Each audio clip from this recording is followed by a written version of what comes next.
You really enjoyed. We're not gonna watch my video. Don't worry. We're not watching a video that I already did. But we're gonna put this video up as a reference because I covered this the other day.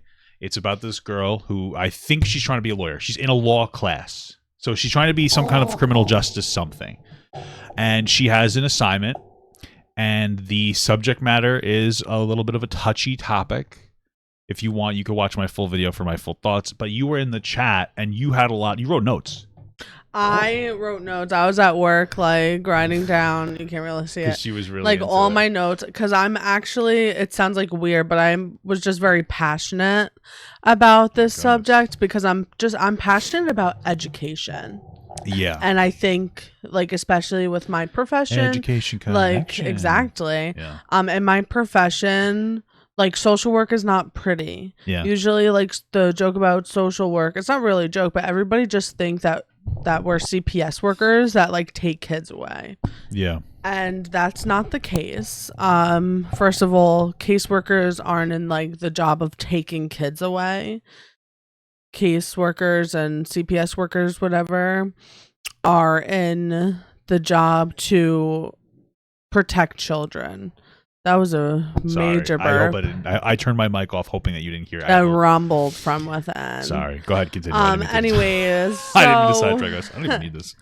There's just, there's a lot of different things with social work that I think are hard, and not everybody can be a social worker. Sure. And this assignment that this girl talked about reminded me of those things. And so I thought, it would be a nice conversation to bring up my perspective. You wanted to talk about the general topic, though, not so much what the girl was saying. Like, exactly. You're not really. But really it's based off of this. So, so I'm gonna of course go watch his video. I'm gonna quickly explain her video, so for people, and then we could talk about the fundamental topic. So this girl made this way. It's easier. This girl made a video on TikTok where she was complaining because she got this assignment. The assignment centralized around sexual assault culture, right?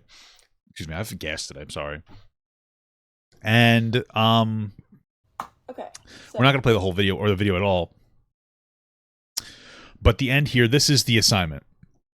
And this is very necessary, having a conversation about sexual assault culture, because it is real. And it needs to be dealt with. And one of the areas it needs to be dealt with is in the criminal justice system, right? There are criminal justice system and socially. I said in my video, socially, we need more comprehensive sexual health education for kids. In school, they need to learn about their bodies. They need to learn about consent. It's a huge part of that. When it comes to the criminal justice system, we need people going to law school that are getting trained to be aware of sexual assault culture that generally blames the person, the women usually. They're usually the victims of it, instead of the actual perpetrator, right? So it'll be like, well, what were you wearing? How come you were out at night? Why didn't you have any friends? Like, why did you kiss him if you didn't want to have sex? You know what I mean? Like, these things, like, just because you consent to a kiss doesn't mean that you consent to sex. Oh, well, you were drunk. These are problematic. And that's what this assignment aims to communicate to people in college. And this person got offended by the language. After the fact, after I criticized her, she was like, I was a little mean on TikTok, but I called her dumb. I said that she should probably drop out of school if she's not mature enough to handle the course material. That's what I really said. And I said it because it was upsetting, because I feel like she was complaining about this, trying to cancel the teacher and the teachers and the fucking get the dean involved. And you know what? If you don't understand something, that's perfectly fine. Ask the teacher. But instead, her first reflex was to go onto TikTok and try to cancel the teacher. It's like, this is the new age. Our boundaries have been destroyed on the internet. The first reflex is to go onto social media and to create a problem rather than to deal with it right off the bat. I understand you can go to social media sometimes. It's not a bad thing, but that should be like a last resort. Talk to the teacher. She didn't. So she was clearly too triggered by the course material. And this is what she really had an issue with. So it said, one part of rape culture surrounds teaching women how not to be raped rather than for teaching men to be taught not to rape. Suggests 2 ways on how men should be taught not to rape. She got triggered beyond belief on that. What that is saying is that rape culture tells, like I said before, will teach women that they need to do better rather than to teaching the aggressor that they need to do better. Right? Because I think that there's a lot of instances where men are putting women in uncomfortable spaces, whether they're considered rape or not, and they're not realizing that it's a violation. The most basic one is condoms. The woman's like, I want you to wear a condom. He says, okay. He puts the condom on while they're having sex. He's like, oh, I really want to take it off. Please let me take it off. Oh, and she gives in because she's in a physically compromising situation. They're already having sex. She's in a heightened emotional state. She probably doesn't want to make this guy not satisfied, right? And it's just like, you made a boundary while you were in bed. Just adhere to the boundary and stop pushing boundaries. I think that that's part of it, but there are other things too, like people, especially the physical aggressors, so typically going to be a guy. They have the physical power dynamic, not being aware of their surroundings. Like, for instance, a girl's really drunk. She's like blackout drunk. You can tell that she's not in her normal mental state. You really haven't had a lot to drink. Historically, that's okay to have sex with that girl. It's not. She's beyond an area of her ability to consent. You shouldn't be trying to engage with it. Now, if you're both really drunk, it's a different thing, but that's not the scenario. That's one of those things. You're at a bar and you show interest. You buy a girl a couple of drinks. Maybe she's flirting with you. Maybe she's interested. She gives you a kiss. You go back to your place and then you want to have sex, but maybe she's not really into the sex. And then you put her in a situation where she feels like she has to have sex with you because she feels really uncomfortable. These are the different things that men need to be aware of. Check in with the person that you're engaging with. I would say try not to engage in hookup culture because that's a really difficult boundary exploration right there for anybody. And just be more aware of your impact on other people. Make sure that the other person feels comfortable saying no to you. I think is the best thing to come out from that. But that's how you'd answer that question. One way that you could teach men not to rape, make sure that man creates a open dialogue for that girl to say at any time that it's just hey, stop. That's like a big deal. If you say like, hey, listen, if we're ever doing anything tonight and you don't like it, just say, hey, I don't like this and I'll stop. Something as small as that can be really positively impactful. So anyway, that's the pretext of this. Go ahead. Okay, so what I want to talk about is more just about like a difficult assignment. So you kind of touched on being like triggered, right? That word triggered triggers me. So yeah. I guess the first thing that I reflected on in her follow-up post, she was like, I just wanted a trigger warning, which is not true. She was very upset and offended and too dumb to interpret it. But like that was the argument now is the trigger warning. You're making me so angry. Okay, I'm sorry. I'll stop bringing it back. Like stop. So the subject matter is about because this is the thing is that this is a topic that is very triggering and that's okay. Yes. Now you're right. Now this is an assumption, right? I'm assuming that at the beginning of this class, the professor probably did a general warning of, in this class we're going to go over these things and some things might be difficult to talk about if they didn't like whatever. But I'm imagining and they need to be talked about. This is how you change the system. But the other thing is that like if something triggers you, and because I think that a lot of people who watch you and just a lot of people in general in college are in college. So I think that it's just helpful if you don't know already. Like it's okay to be uncomfortable with something. If you get in an assignment that you're not comfortable with, like that's okay. But I think it's important to advocate for yourself and talk to your professor. Now, one of those things is that if you choose not to engage in a certain course material, maybe they'll be able to provide you an alternative assignment.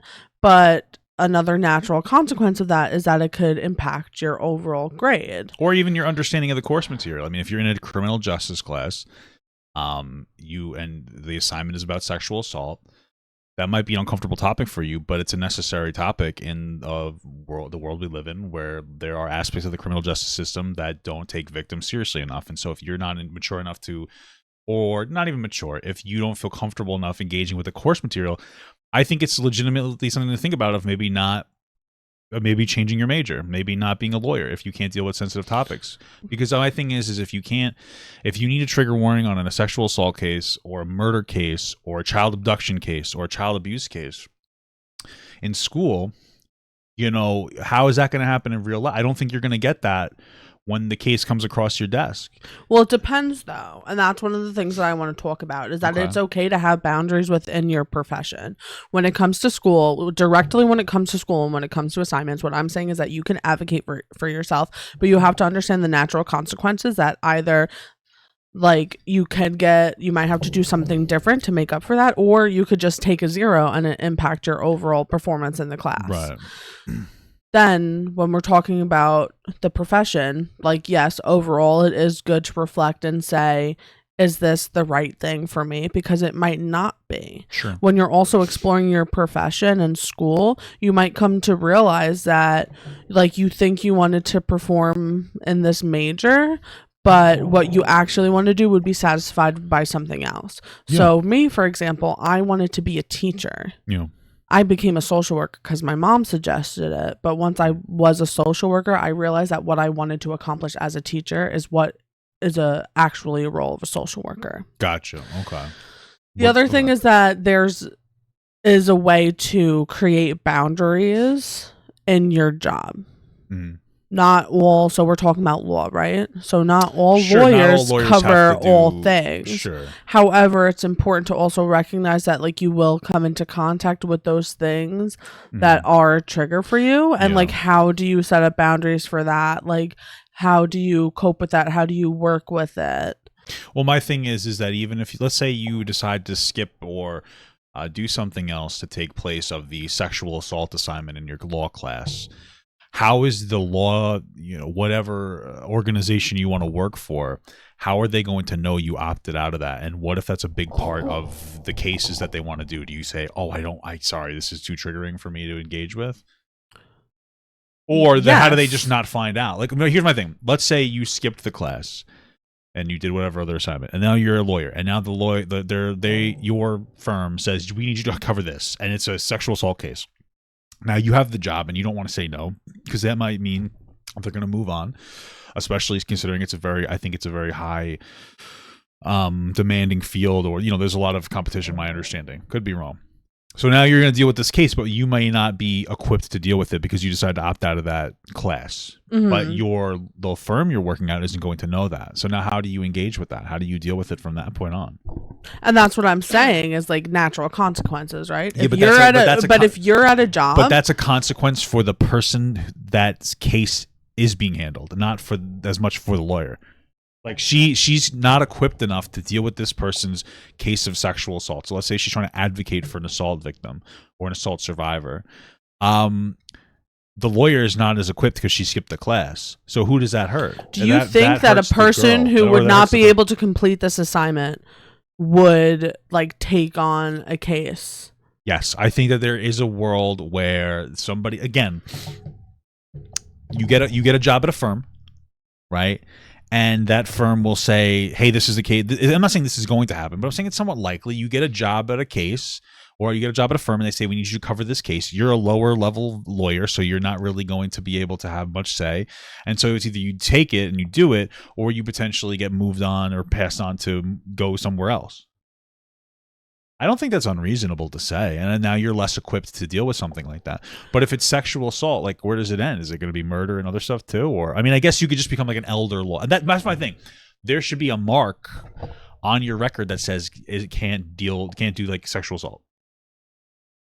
I disagree with you. I I just just, feel like- don't think that the workplace works like that. Okay. I think that if like you say that you can't handle something, the natural consequence of that is that maybe that job's not the right thing for you. If you're in this case, you're a lawyer, if you're in a good firm that like your superiors or however that works will work with you on that, then maybe they'll find an alternative assignment for you. If not, you might get fired. And again, that's just a natural consequence. And I'm saying that you advocating for yourself and not being able to work with things is okay. Sure. But you just have to also deal with the natural consequences for that.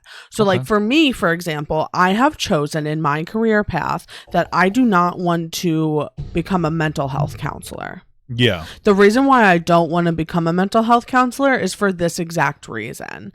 I don't want to work one-on-one with the person and have them tell me about their sexual trauma because it is too much for me. Sure. I understand. I don't want to have my work focus on that. Okay.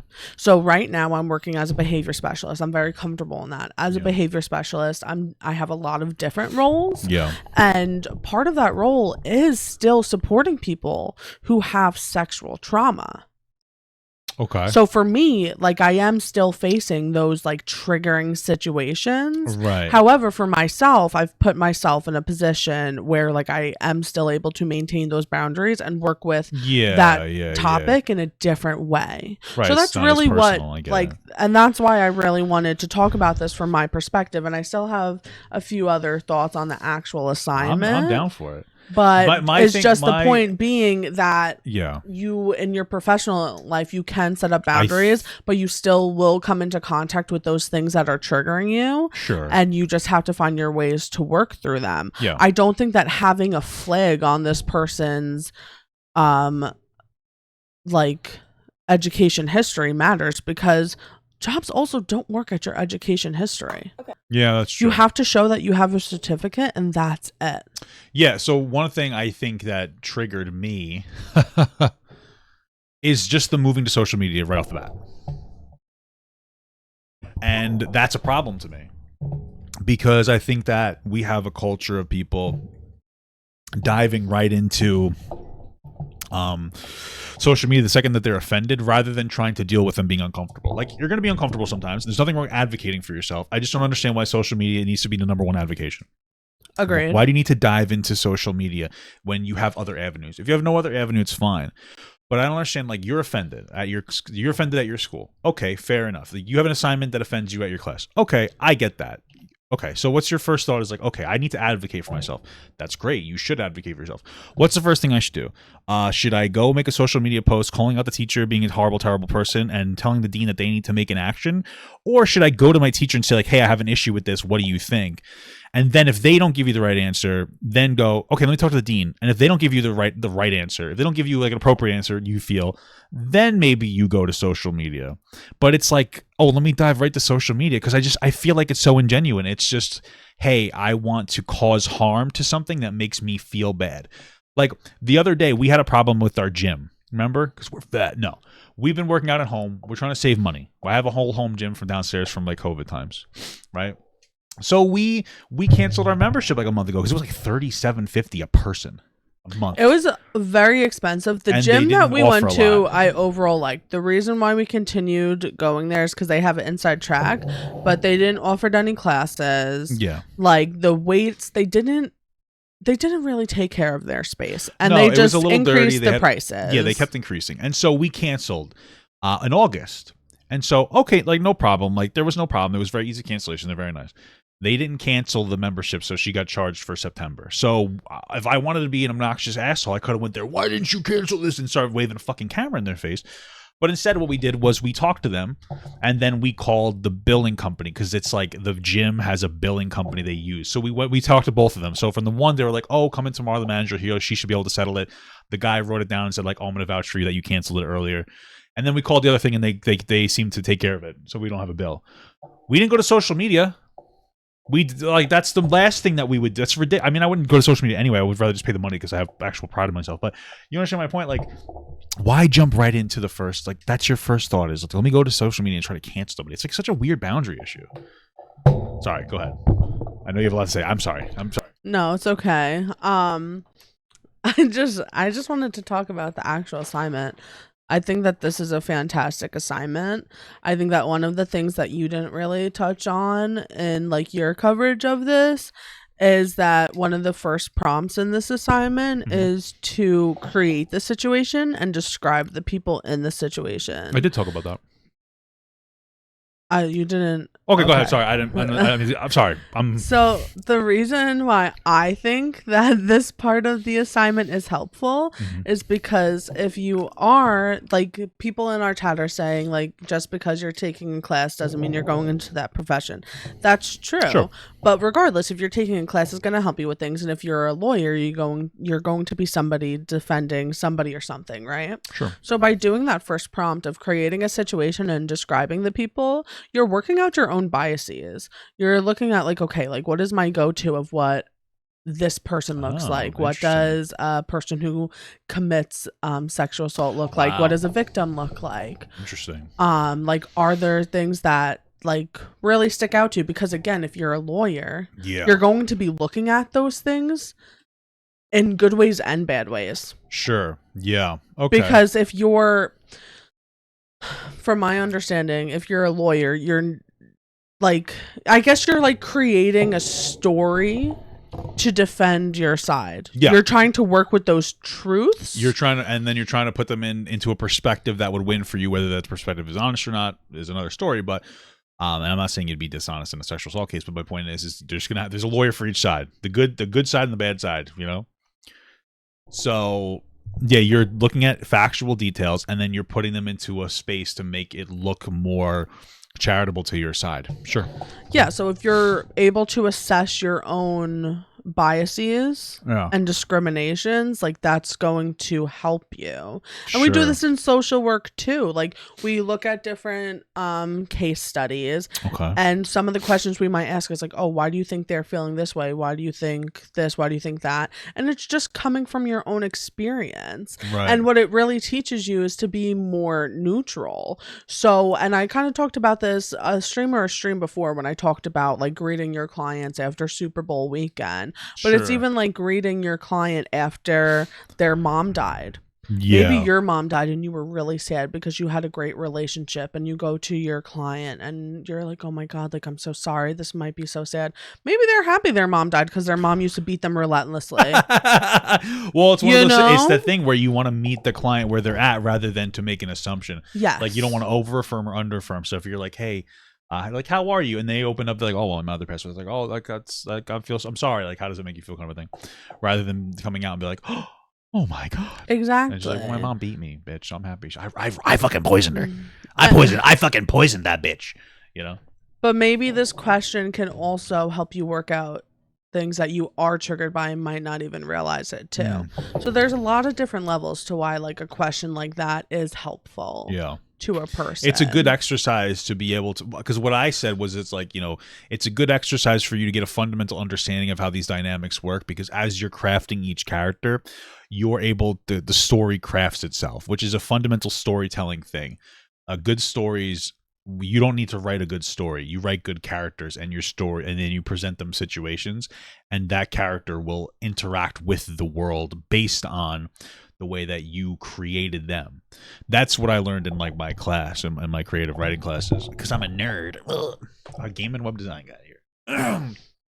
So if you're crafting a story and it's like, you know, you have this woman and she's 5'4", and then you have this guy and he's 6'2", and maybe you give him a background. Maybe his dad's a police officer. I'm not even trying to be an asshole. Maybe his dad's a police officer, so he probably had a much more, like, you know, there might have been a lack of empathy in that household. And maybe with this woman, she came from like a domestic abuse situation, so she might like have a difficulty expressing boundaries when it comes to her getting like abused, and she might be more willing to, you know, engage in a fight or engage in self-preservation, and just like, you know, unfortunately take the abuse, which is horrible to say, but it's like, you know, you craft all these different aspects of these different people with different levels of empathy, and then you create scenarios and like, okay, this person had a little bit to drink, and then, you know, blah blah blah, you know. And I think it's very helpful to work out your understanding of the situation, Exactly. you know. And then something, I'm reading through my notes, that's why I'm looking to the side. I guess a little connected to this is like, you also, the thing that gets lost when you bring it to social media, and I really don't Sure. want to focus on that because it's not, Well, you definitely lose the ability to have an honest conversation. but it's not even that, is that you bring it to social media where everybody is very obsessed with Yeah, sexual assault canceling and sexual canceling. assault, setting boundaries, things being just not okay, all Yeah. this stuff. It's unproductive conversation. But we're talking about an assignment, right? And part of the thing is that you have to look at what is the role of the person in this situation. So when it comes specifically to, let's just stick with the topic, sexual assault, the role of a lawyer, a nurse, and a social worker is all different, even though they're interacting with the same thing. Mm-hmm. Sure. So from the lawyer's perspective, you are looking at the details, like what's in this assignment, in order Yeah. to defend your client no matter what side they're on. Yeah. If you're a nurse, you're going to be interacting with the medical side of things Sure. and whatever's in there. And if you're the social worker, you will be interacting with the clients, either one of them, the assaulter or Jeez. assaulted. Yeah, I didn't even think about You that. may 'cause be it's- interacting with Jesus. them on, or not them, but the situation, sexual assault on a macro level, so advocating Yeah. for legislation, stuff like that. I didn't even There's think about just so many different roles, and that's what I was saying, is that like your boundaries are important. Figuring out what you actually want to do and the right career label to satisfy that. Because right. Yeah, like if you just like I wanted to yeah. be a teacher, when I wanted to be a teacher, what I wanted to do is really like have fun teaching curriculum, but be a support to the kids there. That's not a that's not a teacher's job. A teacher's job is to teach Yeah, and you can be material. supportive, of course. You can be supportive, of course, but your primary role is to teach. Yes. Whereas a social worker's primary role is to provide the support that you wanted to provide in the first place. Sure. So there's a big Sorry. No, go I ahead. was saying I think historically teachers provided more mental health support because we didn't have a good handle on it. We didn't have guidance counselors or social workers that were as prevalent in systems, which are not necessarily great in all systems, but we're getting there. So, historically, maybe that's why you want to be a teacher, because at the time you're like, teachers teach and teachers provide emotional support for the. Well, yeah, I Now looked that's- at my now that own changes. experience. Yeah, now that's changing. Yeah. But yeah, so the roles are just very different, and I think looking at assignments, right? Because again, this is what the video is about, is the assignment. This is very lawyerly. Like, I don't know It's a how lawyer's else to assignment. put it. Well, I think that one of the things that a lawyer needs to learn as well is not just the details of a specific case, but also the ability to not be a human being sometimes. And that's what I'm saying, like, Because- the role. no, You're right. not in like you play the emotions as a lawyer, but you're not in on like the the game of empathetic role. So, Like the question, like, where did they meet? Like, automatically, if you hear that your clients met at a bar, you know that whoever is judging your case or so whatever. if I was a lawyer and I was dealing with a sexual assault case, and there was a guy that was the guy that was generally the aggressor, because that's generally how it's going to be in that type of assault, and a girl who is the alleged victim, I guess in this case. If I was advocating for her and I hear bar, I hear, well, she might have been drunk, putting her in a heightened sense of vulnerability. It was usually it's gonna be dark out at night. She might have been scared in this capacity. So that's how I would go if I was going to advocate for the man. And this is why I don't know if I want to be a lawyer, because I might have to advocate for bad people. I would say, well, they're at a bar. That's typically the setting where you're going to have sex. He was also drunk. Why is it that there's a higher standard for men that are the same level of drunk as a woman to be more aware of their boundaries, and which I think that they should be. But I'm the lawyer right now, so I'm the piece of shit, and I'm not. I could argue both sides, but you have to learn how to not care about people, I think, as a lawyer, because if you look at it from like a systemic aspect, everybody has the right to an attorney to be able to help you parse through the information to see who is innocent or guilty. It's each side's job to sensationalize in their direction. It's the jury and the judge's decision to take all that information into account and then come to a reasonable decision. So it makes sense why you need to defend a piece of shit scumbag when you think about it, like from a systemic perspective. But I feel like for stuff like this, you have to be almost like cold, because you have to not care about people. I honestly feel like you'd have to not care about people to be like an advocate, to be like a good lawyer sometimes. Well, no, because you're arguing the law. Yeah, right. And you have to be, but you can't, I think some instances maybe you can't necessarily get too emotionally invested. It depends on the side you're arguing on, I guess. But, Yeah, Sorry. it's like I said, a social worker and a lawyer, two very different people. Now, there are dual degrees in social work and law that I do think is very important, because I think it does give you the ability to advocate in a more empathetic way. Yeah. Well, yeah, especially if you're advocating for something that you're passionate about. Yes. Sure. Which is obviously what you would do in that case, yeah. But it's interesting, and I think that it really is. I think that the importance of looking at, when you're going into these professions, you're preparing yourself to deal with either side. I said earlier, you do get a choice of like where you work and who you work with. Sure, yeah. But you are preparing for both things, and I think that's why I don't know. For me, it's similar to the Predator working with predators. It's a social worker's job. What do you mean? What? It's a social worker's job to also... sorry. I think you said the predator working with predators. You mean a social worker working with predators? Yeah. And how to engage... Like child predators is exactly what I'm talking about. So you're talking about... Yeah, I understand what you're saying. Like, there are social workers who have to work with predators because It's their responsibility for one to identify different behaviors and try to identify them and understand them so that this doesn't happen in the next person who might not be an inherent predator. You know, there's some people that have different circumstances in their life that make them a disgusting person. And you hit a point of no return, but that's exactly what I was going to say, though, is that, and I think that you and I have like majority of the same feelings toward these situations. I think I go a little more, I don't know if liberal is the right word, but I'm in the field, so of course my feelings are going to be a little more different. Professional. But mine's a little less professional. Like when it comes to working with people that are like on the negative side of things, I'll say is that I would say most, like maybe 99% of situations. I don't have any research to back that number. Yeah. People are a certain way because of something that happened. Right. There's very little people that are just like evil to their core. Call them dwarves. What? Sorry. You said there's very little people. Oh my goodness. I'm sorry. That are like evil to their core, no matter like how much of a loving family they were brought up in, if they were brought up in the right ways. Fucking sociopaths. Usually people who do bad things have had something bad happen to them in some way or another. Yeah. So I think that that's what, like, that's the role of a social worker, is to look at those things, and that's how you treat a person as a person. Yeah. It's interesting for social workers that one of the requirements, or a beneficial requirement, is to try to look at really terrible people as people. And I think that's what's similar with the lawyer too. I think it's like the reverse. I think as a lawyer, you just look at everybody as not a person. Yeah, I guess so. Like as a lawyer, you look at everybody as not a person, and as a social worker, you look at everybody as a person, right? And normal people will generally assign personhood or take away personhood based on the heinous acts that they've engaged in. Yeah. So I understand that, yeah, for sure. It's just like a big topic. Yeah, it's a little heavy. Yeah. Like my weight. But yeah, so I guess that's like all the thoughts that I had. I could talk about stuff like this for a very long time.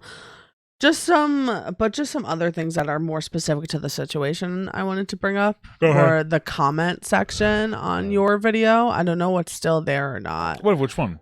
Of your actual TikTok. Is that the person who made the original video stated that they didn't have a problem with the assignment itself, but they had to make up a scenario when there's so many sexual assault scenarios that already exist. Yeah. And again, like, I just wanted to push my point that it's part of the exercise. That it's part of the exercise for those reasons that I explained. Because you need to be able to engage in it. It's part of the exercise. Yes, you need to assess those biases. You need to look at what you know, look at what you need to learn, all of that stuff. Yeah. That's the problem. It's a thought exercise. You need to be able to create it so that people understand you have a fundamental understanding of it. That's literally it. That's how things always work in everything. That's why you literally will do writing assignments. Write your own story. Well, there's so many fucking stories, though. Mm-hmm. Why do I need to write my own story? It's the same thing, except there's more stakes in this video.